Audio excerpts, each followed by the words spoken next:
जय बोलो देवादिदेव 1008 श्री आदिनाथ भगवान की जय। अहिंसा परमो धर्म की जय। परम पूज आचार्य गुरुवर श्री विद्यासागर जी महाराज की परम पूज्य गुरु प्रमाण सागर जी महाराज की।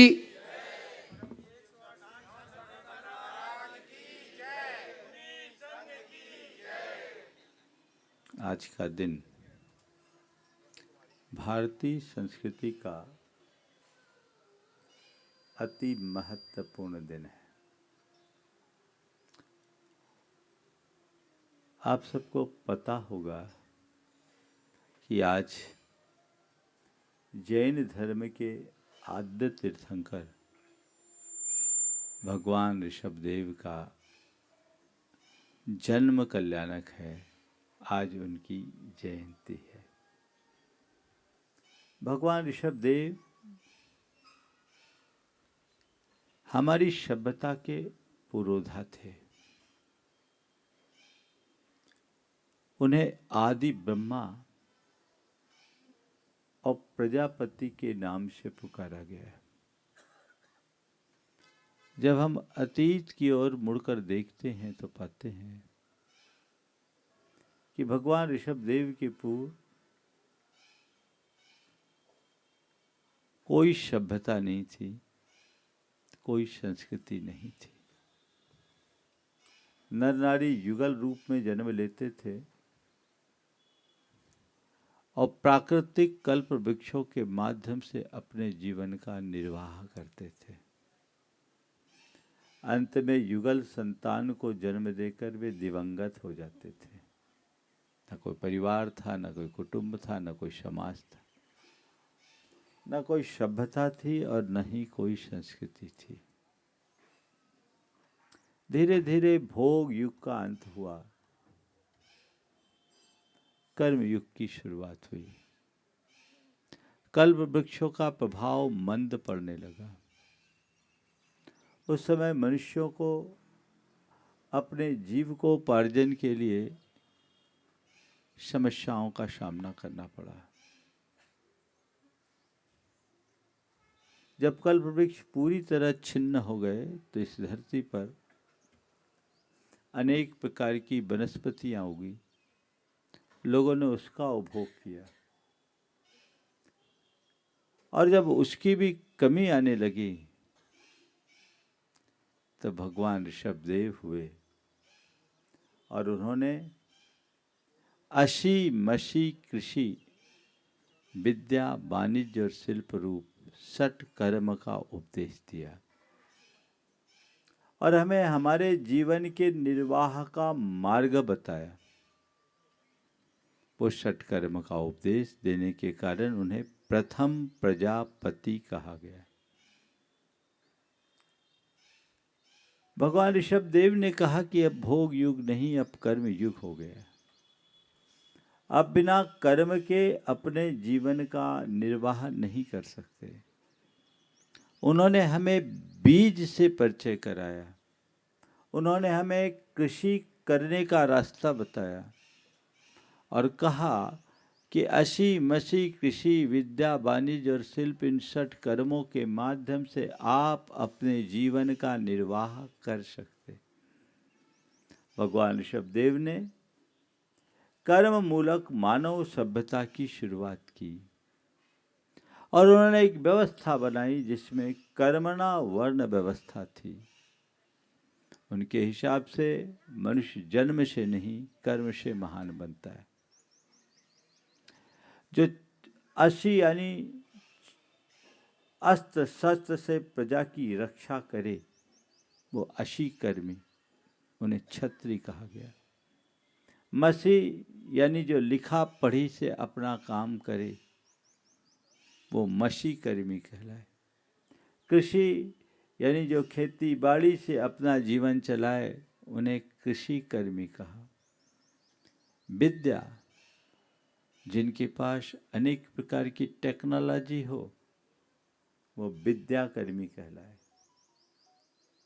जो व्यापार व्यवसाय करे वो वणिक कहलाए और जो शिल्प सेवा से अपने जीवन का आर्ट और क्राफ्ट से अपने जीवन को आगे बढ़ाए वे शिल्पकर्मी कहलाए। भगवान ऋषभदेव ने उसी में वर्ण व्यवस्था सुनिश्चित की। जो अशिकर्मी थे उन्हें क्षत्रिय बताया, जो व्यापार व्यवसाय आदि करे उनको उन्होंने वैश्य बोला, और जो शिल्प सेवा से अपनी जीविका चलाए उन्हें शूद्र कहा। मैं इतिहास की बातें आज आप सबसे बताने जा रहा हूं और फिर भगवान ऋषभदेव की कुछ शिक्षाओं की चर्चा आप सबसे करूंगा, जिसे जानना आज के युग में बहुत जरूरी है। भगवान ऋषभदेव ने मूलतः 3 वर्णों की स्थापना की, क्षत्रिय, वैश्य और शूद्र। ये 3 वर्ण हुए और इन तीनों वर्णों को कर्म के आधार पर सुनिश्चित किया गया। बाद में उनके पुत्र, जिसके नाम से इस देश का नाम भरत क्षेत्र भारतवर्ष पड़ा, ऐसे भरत चक्रवर्ती जो इस सृष्टि के आद्य चक्रवर्ती हुए, उन्होंने इन तीनों में जो व्रती थे उनको छांट कर अलग किया और उन्हें ब्राह्मण वर्ण की संज्ञा दी। इस प्रकार जैन परंपरा में भी 4 वर्ण हो गए, ब्राह्मण, क्षत्रिय, वैश्य और शूद्र। लेकिन भगवान ऋषभदेव की जो शिक्षा थी वो समता मूलक समाज की शिक्षा थी। उन्होंने एक व्यवस्था दी कि कम्मना बम्मनम बम्मनो होई कम्मना होई खत्तियो।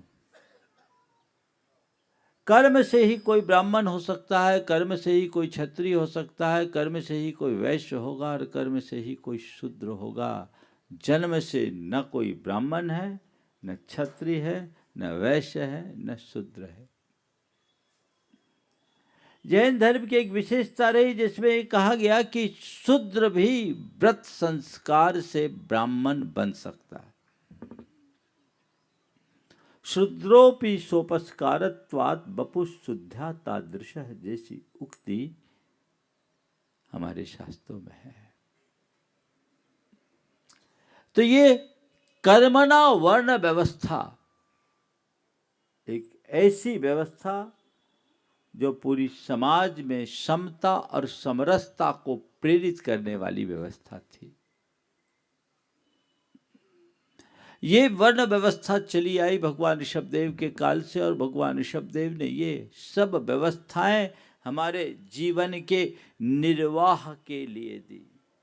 प्रारंभिक बात निर्वाह की हुई। मनुष्य के सामने सबसे पहली जो समस्या आती है वह उसके जीवन के निर्वाह की आती। लेकिन मनुष्य की एक विशेषता है कि मनुष्य केवल निर्वाह तक स्थिर नहीं रहता।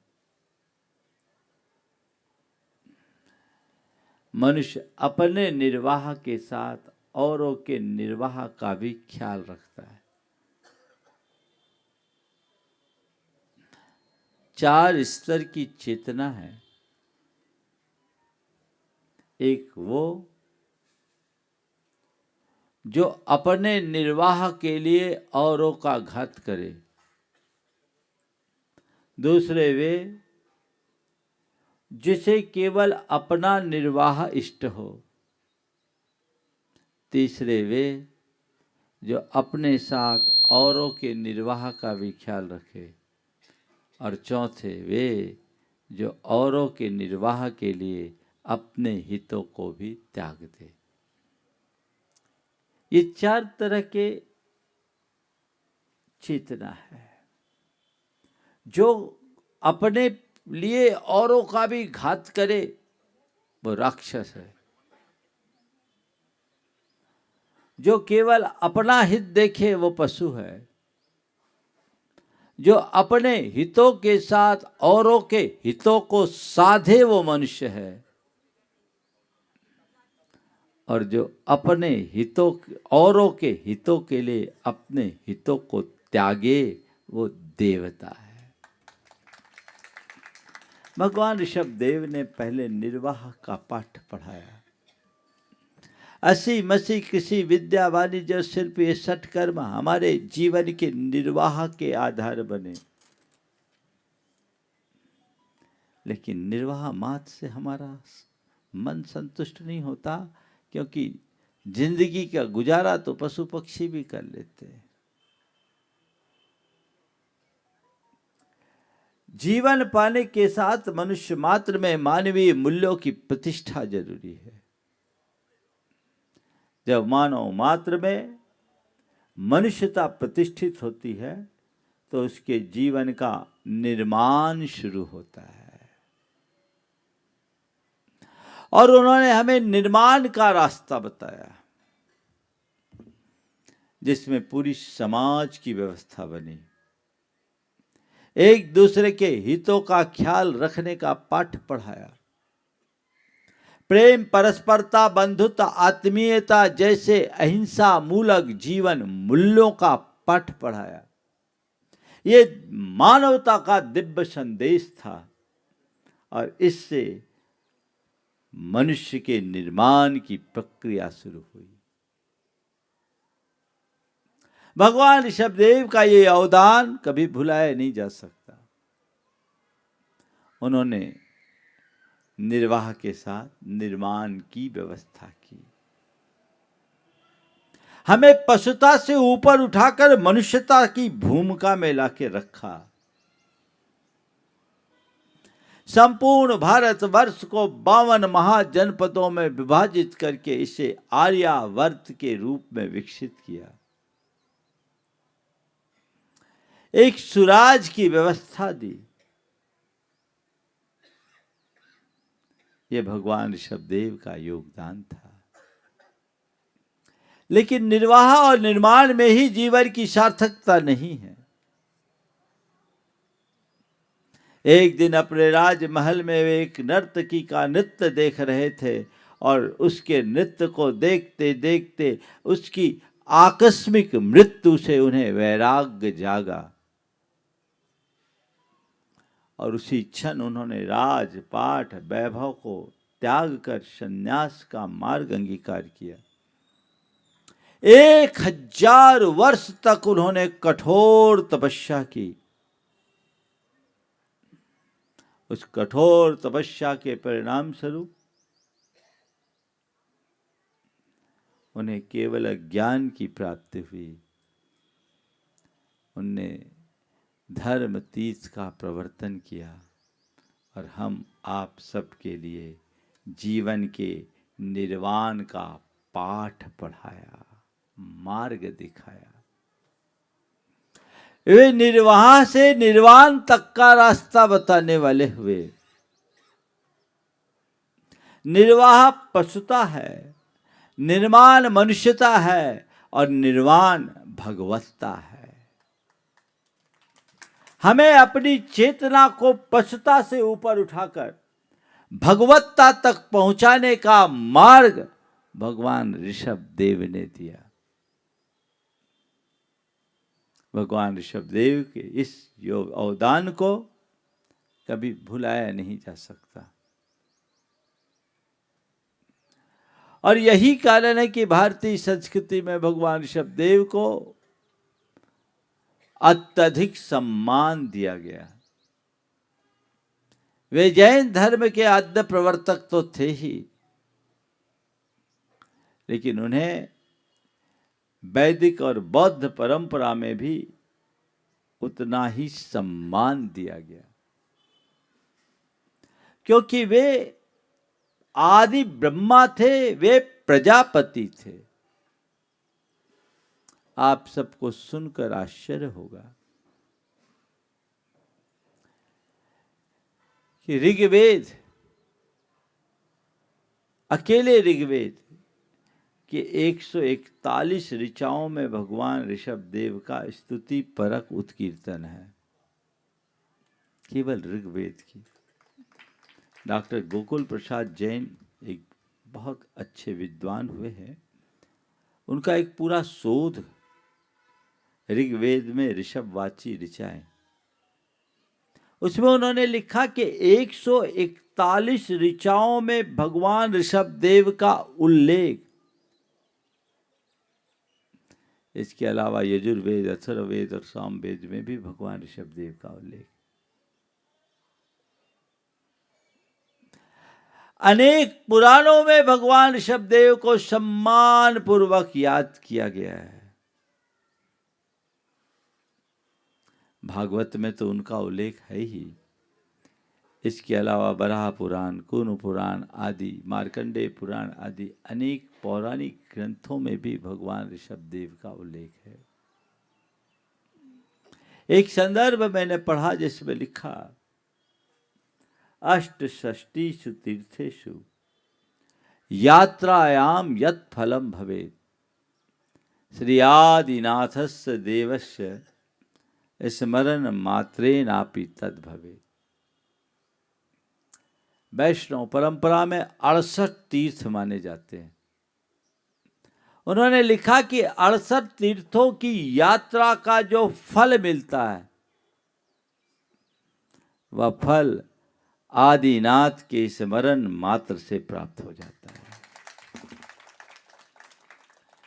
मैं सोच में पड़ गया कि परस्पर भिन्न दो परंपरा, शमन परंपरा और वैदिक परंपरा, परस्पर भिन्न, एक दूसरे को अप्रमाण मानने वाली परंपराएं, इसके बाद भी भगवान ऋषभ देव को इतना सम्मान आखिर क्यों मिला?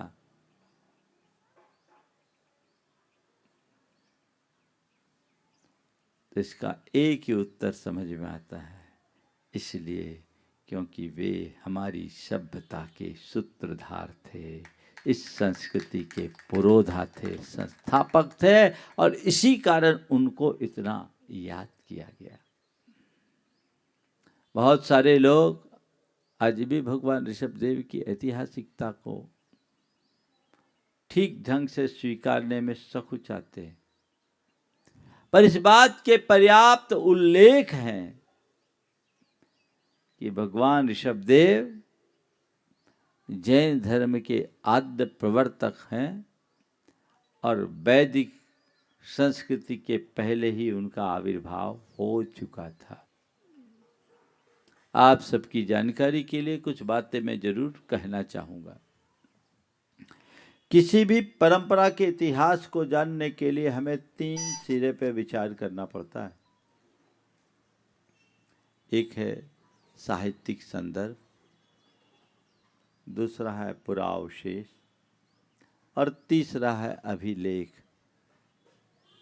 आज के संदर्भ में ये बातें मैं इसलिए बोल रहा हूं कि ये बातें जन जन तक पहुंचनी चाहिए। तीनों स्तर पर जैन धर्म और भगवान ऋषभ देव की ऐतिहासिकता पर पर्याप्त प्रकाश मिलता है। साहित्यिक संदर्भों की बात मैंने अभी आप सबसे की, अकेले वेदों में, पुराणों में, और इतना ही नहीं, बौद्ध ग्रंथों में, प्रसिद्ध बौद्ध ग्रंथ महावग्ग में, मध्यम निकाय में और दीर्घ निकाय में भगवान ऋषभ देव का उल्लेख मिलता है। वहां उन्होंने उसहम पौरम वीरम तक लिखा है, उन्हें प्रवर और वीर कहा है ऋषभ देव को। वैदिक पौराणिक ग्रंथों में उनका उल्लेख तो है ही। पुरातात्विक दृष्टि से अगर हम विचार करें तो हड़प्पा और मोहनजोदड़ो के उत्खनन से प्राप्त अवशेष भगवान ऋषभ देव की ऐतिहासिकता पर प्रकाश डालते हैं।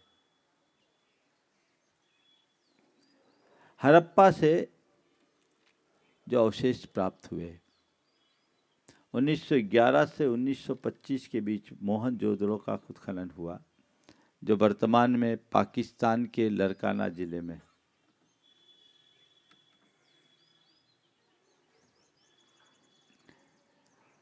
वहाँ जो अवशेष प्राप्त हुए उसमें अनेक मोहरें प्राप्त हुई। उसमें मोहर क्रमांक FGH 449, उस मोहर में भगवान ऋषभ देव की नग दिगंबर कायोत्सर्ग मुद्रा और उनके चिन्ह बैल का स्पष्ट अंकन है। उस पर शोध करते हुए उस समय के पुरातत्व विभाग के, भारतीय पुरातत्व विभाग के महानिदेशक director general professor Ram Prasad Chandra, doctor Ram Prasad Chandra, उनका एक शोध आलेख है सिंध 5000 अगो। उसमें उन्होंने स्पष्ट उल्लेख किया कि यह मुद्रा स्पष्टतया जैन धर्म के आद्य प्रवर्तक भगवान ऋषभदेव के है। इसी आधार पर इसके साथ हड़प्पा की भी बात कर लूं। हड़प्पा से एक नग्न मानव धड़ मिला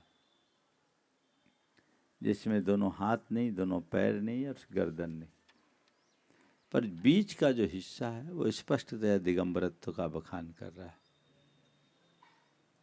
उसके उस समय के पुरातत्व विभाग के डायरेक्टर जनरल T.N. रामचंद्रन, उनकी एक शोध कृति है हड़प्पा एंड जैनिज्म।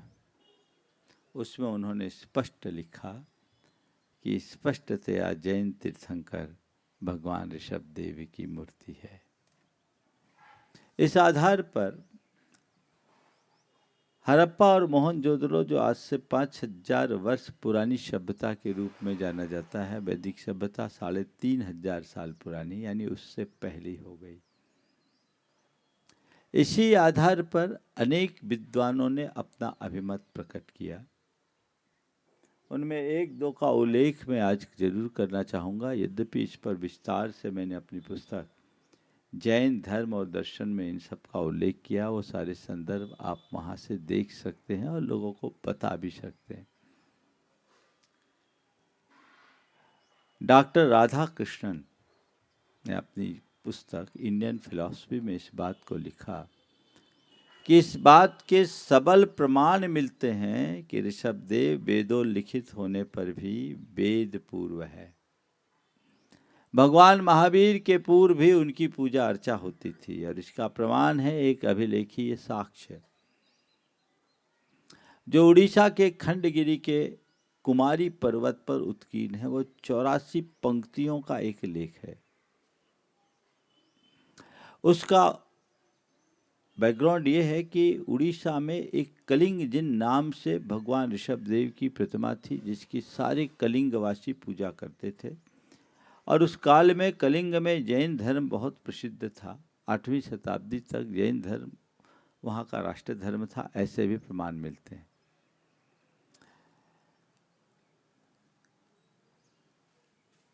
नंदवंशी राजा जो 9वां नंद था, उसने कलिंग पर चढ़ाई की और वहाँ से आदिनाथ भगवान के उस कलिंग जिन को उठाकर मगध ले गया। इसके बाद कलिंग में कोई प्रतापी राजा नहीं हुआ। लगभग 150-200 वर्ष बाद एक प्रतापी राजा हुआ, सम्राट एल खारवेल। उसको पता लगा कि हमारी धरोहर को मागधों ने हर लिया, तो उसने मगध पर चढ़ाई की और तब तक मगध की राजधानी पाटलिपुत्र बन गई थी। वहाँ का राजा पुष्यमित्र था। खारवेल ने पाटलिपुत्र पर चढ़ाई करके पुष्यमित्र को पराजित किया और कलिंग जिन को ससम्मान गजरथ में बिठाल कर उड़ीसा ले गया, कलिंग ले गया। वहाँ उसने एक बड़ा सम्मेलन किया मुनियों का और उस सब का ब्यौरा उस लेख में दिया और उसमें लिखा, नमो अर्हंतानम नमो सव्य सिद्धानम से लिखा। और इस आधार पर यह प्रमाण निकला कि भगवान ऋषभदेव की पूजा अर्चा भगवान महावीर के काल से पहले भी होती थी। तो ऋषभदेव के विषय में डॉक्टर राधा कृष्णन ने जो अपना मंतव्य प्रकट किया, उसका आधार ये भी है। इसी प्रकार Vachaspati Gairola, Jaishankar Prasad, Baldev Upadhyay, German Jacobi, Max Muller जैसे अनेक प्राच्य और पाश्चात्य विद्वानों ने भगवान ऋषभदेव के ऐतिहासिकता पर अपना मंतव्य स्पष्ट किया। हम इन सब बातों को खूब अच्छे से पढ़े और लोगों तक ये बात पहुंचाने का प्रण ले। आज की तारीख में पूरे देश के लोगों से मैं कहूँगा कि भगवान ऋषभदेव और उनकी शिक्षाओं को समझे और आगे बढ़े। अहिंसा, अनेकांत, अपरिग्रह और कर्मणा वर्ण व्यवस्था का जो उनका सिद्धांत है, जो हमारे जीवन के निर्वाह से लेकर निर्वाण तक का रास्ता प्रशस्त करता है, उसे हम जन जन तक पहुंचाने का प्रयास करें, जन जन में फैलाने की कोशिश करें। हम खुद पढ़ें, औरों को पढ़ने के लिए प्रेरित करें, ताकि हम अपनी संस्कृति की वास्तविकता लोगों तक पहुंचा सके और अपने इतिहास को सुरक्षित रख सके और पूरे देश को और पूरे संसार को हमारा सच्चा इतिहास बता सके। ये जिम्मेदारी आप सबकी है। आप सब उसे पढ़े, समझे, तभी आगे बढ़ा जा सकता है। इसी भाव के साथ बोलिए अहिंसा परमो धर्म की।